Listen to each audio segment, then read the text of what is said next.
Chhatrapati संभाजीनगरच्या doctor Babasaheb Ambedkar Marathwada विद्यापीठाच्या प्रवेशद्वारासमोर हे जे स्मारक आपण पाहतोय ते स्मारकाचं काम थांबवण्यात आलेलं आहे। याचं कारण म्हणजे ही जागा वक्फ बोर्डाची असल्याचा दावा जो आहे तो आता करण्यात आलेला आहे। त्यामुळे या कामाला सध्या आता तात्पुरता ब्रेक लावण्यात आलेला आहे।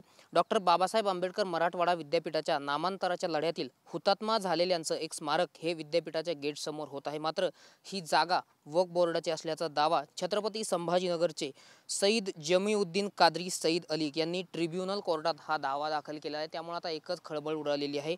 त्यामुळे वक्फ बोर्डाने विद्यापीठ प्रशासनाला देखील नोटीस बजावलेली आहे आणि विद्यापीठाने जागेची मोजणी करून घ्यावी अशी मागणी देखील आता विद्यापीठ प्रशासनाला केलेली आहे। मात्र हा जो दावा दाखल केलेला आहे त्यामुळे या स्मारकाचं सुरू असलेलं काम जे आहे ते थांबवण्यात आलेलं आहे। त्यामुळे आता यामुळे एकच खळबळ या ठिकाणी उडालेली आहे आणि विद्यापीठ प्रशासनाला देखील वक्फ बोर्डाने नोटीस बजावलेली आहे।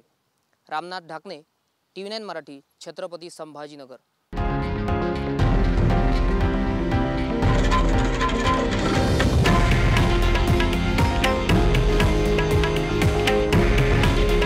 हे आहे देशातील नंबर 1 न्यूज नेटवर्क आणि आपण पाहत आहात TV9 मराठी।